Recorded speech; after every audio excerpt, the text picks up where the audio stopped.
Hello, and welcome to Unity of Fredericksburg. My name is Andrea, and I am pleased to welcome all of you to the Unity of Fredericksburg weekly ongoing gathering.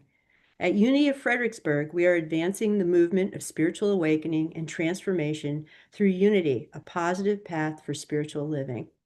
We thank those of you watching on YouTube, live or later, and invite you to subscribe to our YouTube channel.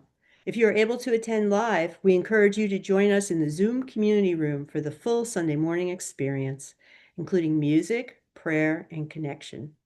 Our weekly newsletter includes the Sunday service link, and you can subscribe to receive that at our website, which is uofva.org. For everyone local to Central Virginia, Unity of Fredericksburg offers a variety of fun and enriching in-person gatherings every month. Subscribe to our weekly newsletter again at uofva.org for all the details. Our message and meditation today comes from Reverend Kelly Isola. Kelly is passionate about supporting people and organizations to live and love more authentically, to move toward a better version of themselves so they can make their mark on the world. She is masterful at relating concepts across her various life experiences, which allows her to connect with and support audiences from all walks of life. Reverend Kelly shares her passion for living the twofold path of an engaged spiritual life, embracing the inner path of wisdom, as well as demonstrating the outer path of compassionate service in order to experience healing and transformation through the wholeness of the human experience. And now, here's Reverend Kelly Isola. I gotta tell you, she sounds fabulous. It's always so much fun to hear your own bio. I tell people if if you want a practice and it's kind of it's got a twofold thing to it, ironically. Like to do a little shadow work in terms of like owning your fabulousness, write a bio, right? And people struggle. Whenever I'm teaching how to write a bio or like for a website or for a resume, because I now have, when someone asks me for a bio for some kind of an event, I always ask who's the audience because I have about 10 different bios and they're all of varying lengths. And I may have one bio it's the same bio, but maybe it's here, this one's 40 words, this one's 100. So learning to do all that is anything that you're not willing to claim for yourself will come up to greet you and kind of smack you in the face. And so then when you have someone introduces you and you hear that, you're like, dang, she's cool, or whatever. I want to be her. And it just becomes really, at some point along the line, I shifted from, oh, I don't want to hear about me. I don't even want to see me on camera, let alone hear about me. And then it becomes, dang, she's cool. I want to be like her. It's like the that really old cereal commercial. I want to be like Mikey. He eats everything. So anyway, that was a giant squirrel moment. Thank you for having me back. It is so last week was the Sunday before Juneteenth. Today is the Sunday after Juneteenth. And last week was talking about remembering to rise. And so it was about freedom and the remembering, right? There was a bunch, if I'm sitting here thinking like, remember, it was about remembering. And then part of my brain goes, yeah, I don't really remember that. I know, not very helpful.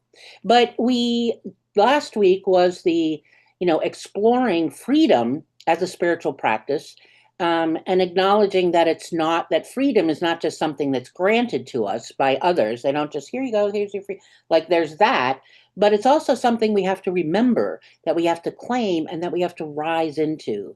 And by rise, it doesn't necessarily mean physically, not everybody physically can rise or stand, but emotionally and spiritually and, mentally, we rise into. So last week I started with just, very briefly the history of Juneteenth, which is the date so the Emancipation Proclamation happens and, slavery is abolished, but it takes 2 years to go from the Emancipation Proclamation to Galveston, Texas. So for 2 years, enslaved people continued to be enslaved, even though freedom had been granted, even though slavery had been abolished. They didn't know it out in Galveston, Texas, and parts west. And so it was, when I stopped to think about that, like 2 years. 2 years is a long time. Like, even just look back a little bit. Like, look at COVID. It was longer than 2 years, but there was a solid 2 years in there that for most people we were kind of having to stay put, and it got hard, right? And I'm not equating that to being enslaved. I'm just want us to grasp a time frame of 2 years. So in that 2 years, those that were enslaved in Galveston that didn't know the Emancipation Proclamation had happened, it's 2 more years of brutal labor. It's 2 more years of lynchings. It's 2 more years of being raped by your owner. It's 2 more years of giving birth to children that are a product of the owner's raping. It's 2 more years of having families torn apart and sold to others. It's 2 years of something I don't think most of us today could even imagine, certainly not white folks. Um, so I just want to, as awful as it may sound or feel, but I just want us to grasp 2 years, right? And as I go through today, pointing to what 2 years actually can do, like kind of the flip side. Um, so it was looking at where in life, have I accepted something just the way it is, even though, it may dim my life. Like, that's kind of a freedom thing, like, or not claiming freedom, right? Where I just, well, that's just how it is, or I've allowed someone, or the story of not enoughness, to kind of be my script. I'm not enough, fill in the blank. We all have one. And if you don't have one, I have a few. I can lend you one. And also, there's a truth buried in each of us that's waiting to be remembered. So some of us were taught not to dream, some of us not to speak, not to lead. Some of us were taught that our voice, our body, our blackness, our queerness, our womanhood, whatever the difference, we were taught it was a problem. And let me remind you, it is not. Like, that is the most fabulousness thing about us.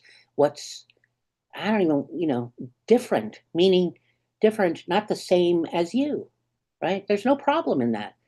We love who we love. We are who we are. Yay. It's one of the reasons I kind of jettisoned the phrase like-minded from my vocabulary years ago, because I don't want a group of like-minded people. That sounds too homogenous to me. I want people together that maybe don't all think alike. It's not, so we're not just a bunch of sheeple, right? But that's not, trying to have something homogenous, trying to say that, someone that looks than me or loves differently than me is some kind of a problem, or something to be fixed or something. I don't know. So we have to unlearn the domination. We have to question every belief that tells us we are less than divine. Because in case you didn't know it, let me remind you today, you're fully human, you're fully divine. Always. Always, always, always. So, yes, always, always, always. And we have to remember that, when we have forgotten that, because any moment, at any given time, um, we forget. And it's never our fault necessarily that we forget. And we do perpetuate these systems of oppression. So remembering now becomes a sacred responsibility, having to remember what we've been taught, so that just like that 2 years it took for to get to Galveston, so their freedom was delayed, and truth was remembered, and you rise anyway. And so that's like the life that we kind of need to be living. So this week, we're taking a deeper dive, and I want to talk about liberation, because liberation is not the same thing as freedom. Although they do get exchanged, they kind of get used as synonyms. Um, so I want to talk about what it means to actually, we talked about last week this practice of freedom, but what does it really mean to live it, to embody it, and to make it real in our daily lives? That's what liberation is. Liberation is not just a state of being free from something, but it's a daily practice. It's an unfolding, it's an empowered daily practice of living fully into the truth of who and what we are, who and what you are, beyond the oppression, beyond the fear, beyond the silence. Silence is a great killer of freedom, of liberation. So there is some differences between them, freedom and liberation, and I want to focus on liberation today. But just to give you a context, I said freedom is often granted, like it's something given, whereas liberation has to be claimed. Right? Liberation is spiritual. It's embodied. It's daily. So freedom can be handed to us by someone in power, but liberation, and we need them both. So I'm not discounting either one. I'm not discounting freedom. They just have a little bit of difference to them. Freedom can be handed to me by someone in power. Liberation rises up from within. It's a full reclamation of our dignity. It's a full reclamation of your voice, of your truth, of your power. Let me say that again. It's a full reclamation, right? Ownership, and it's rising up from within when we start remembering. Full reclamation of your dignity, your voice, your truth, your power. And Juneteenth reminds us of this. Even when people are declared free, the deeper work of liberation had only just begun. And it continues every day. So it's not a one time event, it's ongoing and it's collective. It's a collective practice of remembering, of reclaiming, and rising together. So here's the little piece that I want you to remember from today. Like if you remember nothing else that I say, truth lived, chains broken, liberation embodied. Truth lived, chains broken, liberation embodied. So, one of the things that kind of gets in the way of liberation as an embodied daily practice is there's a dangerous myth of neutrality, thinking that being neutral is safe and that to speak out is to invite conflict. But that's a myth. Um, when I don't know how someone can claim to be neutral when injustice is vibrating all around us. Um, it's not, we sometimes I think in unity we have this allergy to saying this is right, this is wrong, or this one that really makes me crazy. Well, everybody's perspective is welcome. Well, okay, if that's how you operate, okay. And let me add, not every perspective carries the same weight. So if there's a perspective telling me how to be neutral, I don't put a lot of weight into that because I don't know how you make racism or any kind of inhumane act neutral when it's just clearly injustice and dehumanizing and harmful and oppressive. So our silence, our complacency fuels the very systems that we're wanting to transform. And never more so than now is it we need to, you know, need to not be trying to be neutral. And I understand that people are uncomfortable with tension, with kind of bumping up against each other. And um, neutrality isn't the way to do it. It might feel comforting. That's kind of a white body supremacy cultural norm, that right to comfort, but it denies the dynamic power of love and truth. Liberation requires us to choose to be present and very often to disrupt the ordinary, which I know people are like, oh, I don't want to disrupt. I get you get nervous about it. So I'm used to it. I got, get in line behind me. I'll take you along the disruption path. I got no problem with that. And that's how you dismantle systems of oppression. That's how you dismantle authoritarianism. That's how you dismantle, you know, patriarchy and racism and, um, you know, um, anti-LGBTQ and the just everything that's going on that is dehumanizing, that is illegal, that's unconstitutional, um, is to disrupt. You have to disrupt. And it's not even, I can't even say it's ordinary, but it's becoming a little too ordinary. So liberation requires that we choose that. And and it doesn't have to be a big thing. And at the end, I'm going to give you some how-tos. Here's some steps you can take, some action steps. So Bell Hooks, and I'm going to encourage you to go Google her, Bellhooks, Bell Hooks. She says, the moment we choose to love, we begin to move against domination and against oppression. So I just want to say one thing about love, and that is conflict does not mean love is not present. Conflict does not mean love is not present. Conflict means there's tension. Tension is, if you know how to harness it, is creative energy. And we harness it and we use it for good. We use it to disrupt systems of oppression. We use it as a daily practice of living liberation. So to challenge that myth of neutrality, we have to look at our fear. We have to look at understanding every time, that we have to, choose the discomfort, perhaps, that when we stand on principle and we decide to act. When we do that, we're creating a ripple effect. We're actually giving other people that might be afraid. It's the being afraid and doing it anyway, and by choosing to stand on principle and act from that, we are creating a ripple effect. Other people around us will go, okay. So it's not just a concept, it's a way of being. It's a decision to live as though we already know who and what we are, right? But we forgot. We need to remember. It's a way of being that clearly demonstrates what we're capable of and that we deserve this. We're capable of a whole lot more than we may realize.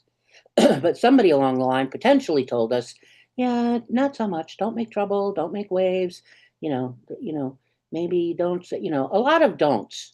And often from a place of good intention. And we know what the road to hell is paved with. So it's merely more about our impact. So liberation calls us to stand up, to stand out, and not just our personal liberation, but for others as well. It really becomes a communal thing.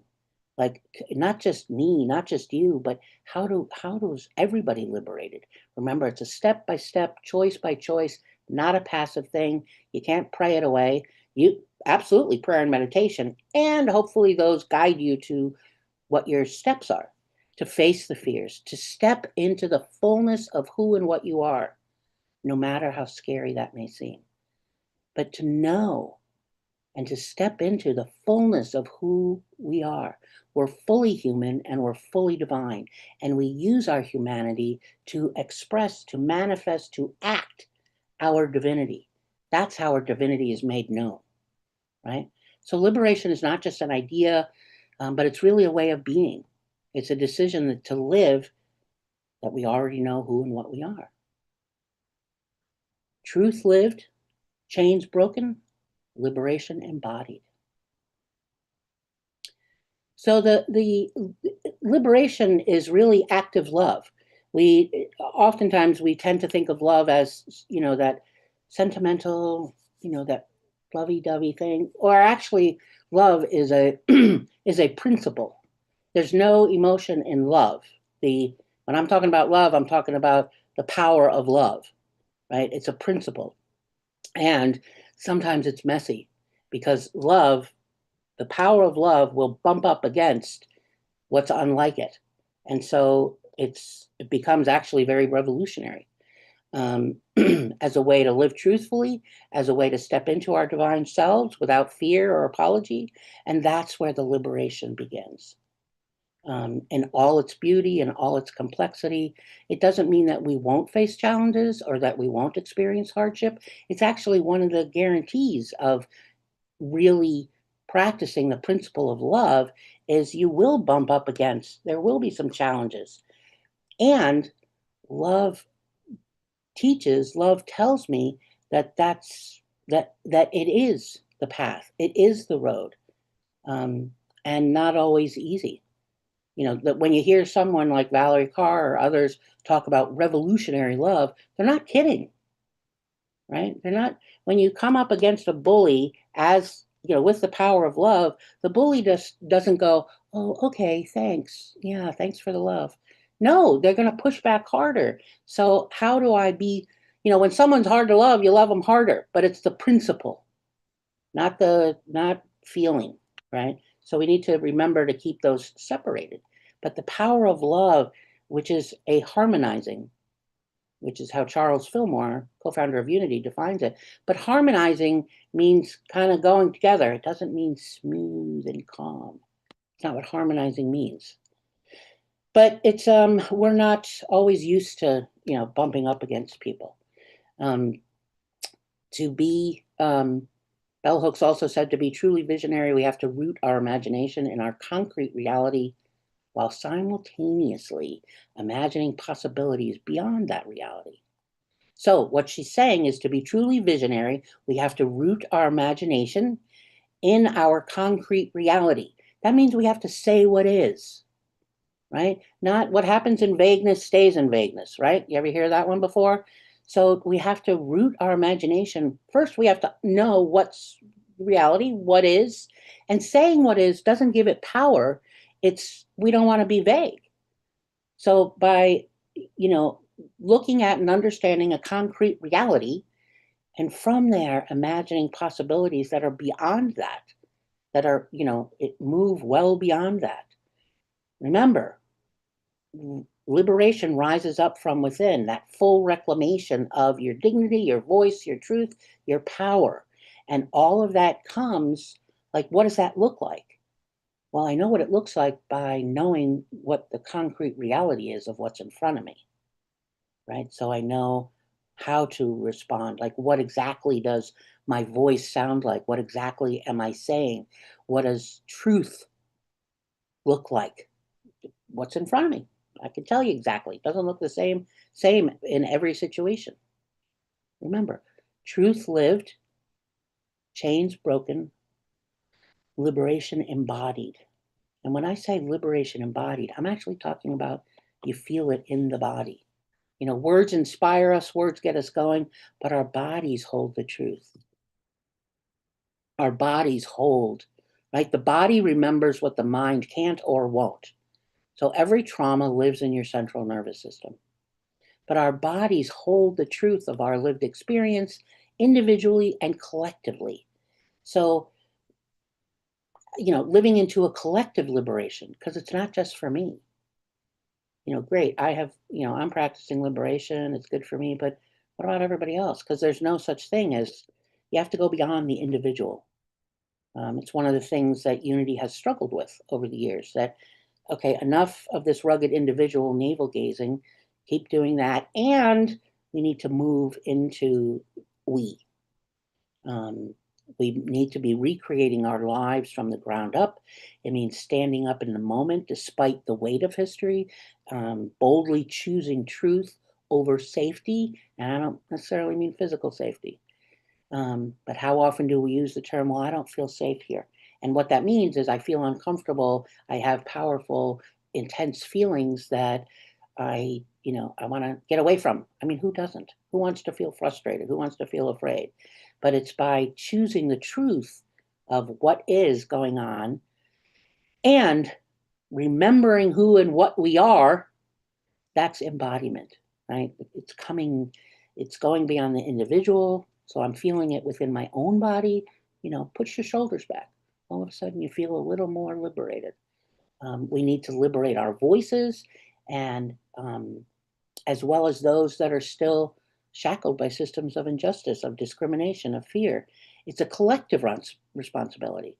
And, you know, honestly, I have to be, it's true. I don't know that I always want to be that responsible, because it's a lot of work.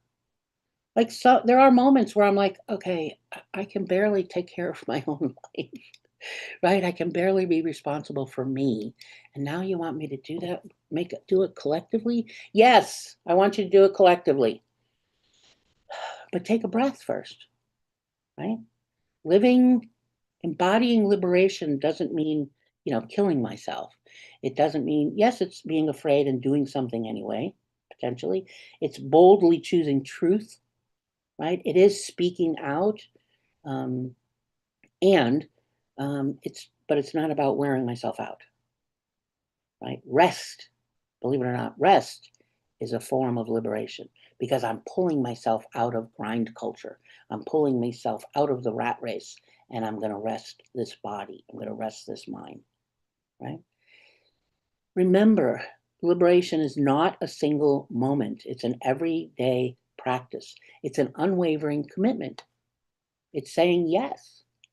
So every courageous step forward, by redefining our boundaries, by shattering myths that once confined us, is little practices of liberation. So I sent an email, um, I don't remember to who, because I have a list of how, okay, great. How do I embody this? Like, what do I do? Lots of good words, Kelly. And what does that actually look like? So for instance, liberating your voice. Well, say what you really mean. Don't shrink, don't soften it. Certainly don't soften it to make others comfortable. It's in the discomfort. That's where the fertile ground is. Nothing grows in the comfort zone.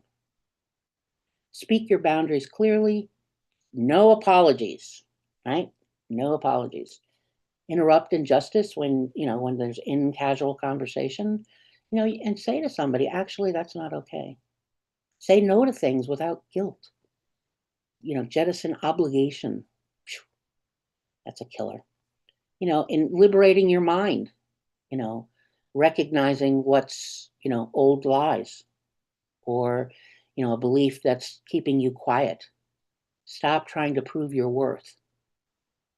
You're already loved, you already belong. If you're here, know that you're already loved and you already belong. There's nothing you have to do. Own it, honor it. You don't even have to honor it, but say it. You'll get to honoring. Turn off the voice of comparison. That's a hard one. We like to say, well, this person's doing that, or So turn off the voice. And I use the term I'm healing at the speed of Kelly. So it's my own pace, it's my own path, it's my own process. It also means I have to look at I'm healing at the speed of Kelly. Am I slowing down out of being afraid or not wanting to, you know, say something that, disrupt something? So, that's a more self-reflecting. I know you can liberate your body by just taking up the space that you're in, like uncross your arms. If you're sitting, just sit a little bit taller and like push your shoulders back. If you're able to stand, then stand up and stand wide. Walk and just physically in whatever way you can, perhaps physically take up more space. Rest when you're tired. It's not something you have to earn. It's necessary. Feed yourself with reverence, not rules. With reverence. That was a big thing that Myrtle said. When you eat, what is your body asking for? Liberate your joy. Next time you're in, here's a good one. When you're in public and you're with someone and they say something funny, laugh fully from your belly, even if someone's going to stare at you. Who cares? Because guess what? It's contagious, right? Start the day with music, but liberate your joy every day, all the time. And there's multiple other practices, but I have emailed it to, I think I sent it to Judy perhaps, asking her to send it out so that you can live. Here's some ways to live liberation that are just small things, not taking on the world all at once. Truth lived, chains broken, liberation embodied. Truth lived, chains broken, liberation embodied. Let's take that into meditation.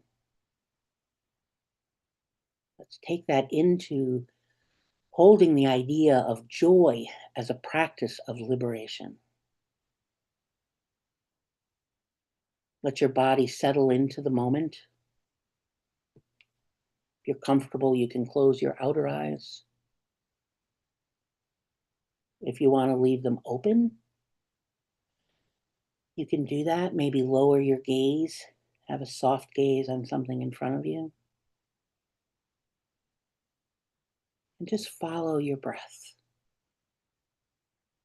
moving in and moving out. There's no rush, there's no pressure, there's just presence.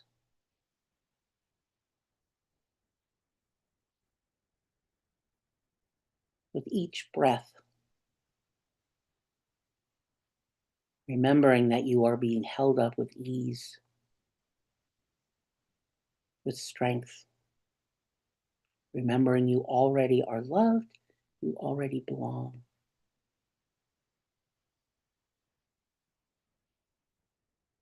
You are free to experience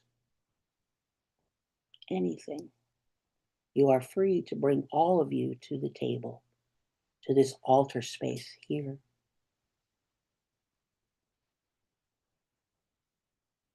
And we're making a space for joy. It's not something to be earned, but something we remember.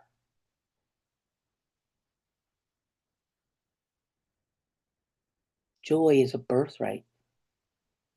It's not a reward that comes after suffering. It's not a luxury. Joy is sacred. Joy is resistance. Yes, resistance is a good thing. Joy is liberation. So continue to follow the breath.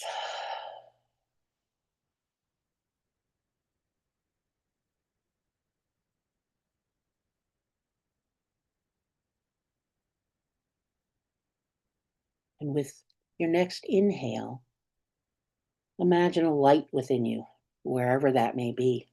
Could be in the chest or the belly area,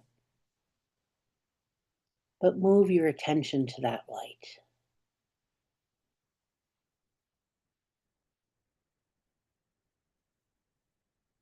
Feel its warmth.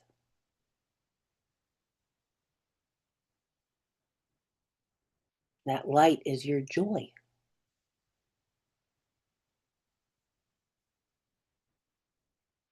So ask your joy, what do you need from me?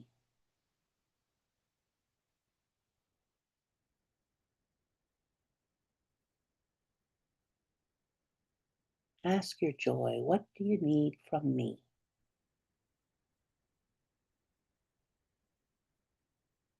What would it look like if I made space for you every day? And in the quiet, let's let your joy respond, not with words maybe, but with an image, feeling, physical sensation. What do you need from me? What would it look like if I made space for you every day? Let's just hold that in the quiet for a minute, resting in the light of your own joy.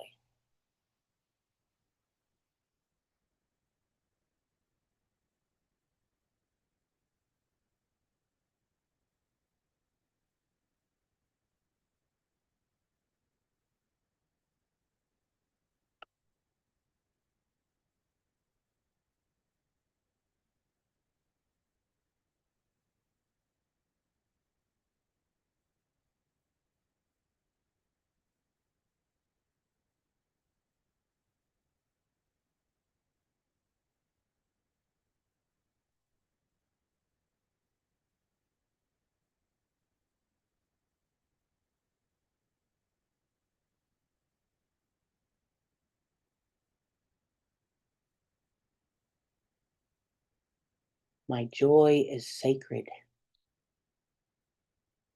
My joy is power.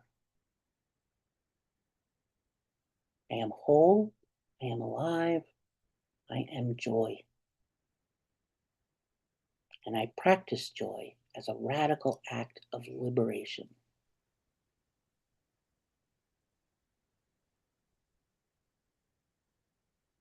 So bring your awareness back to your breath and begin to wiggle your fingers and toes. If you want to open your eyes, gently do that. If you have people around you, you could, if you can see them, maybe look around and see the other people on a joy mission. Or maybe if you can't see them, you can feel the joy mission. And so, as we bring the meditation to a close, let me just remind you that every day you are liberating. You are already free. And joy is how you live that truth. And so it is. So it is. Amen.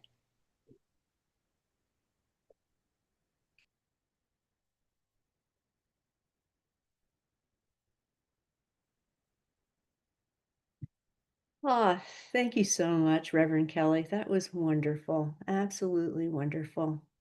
And thanks for watching, everyone, the weekly broadcast from Unity of Fredericksburg.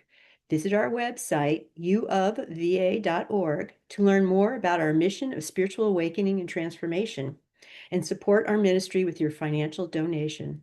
Thanks again for watching, and see you next time.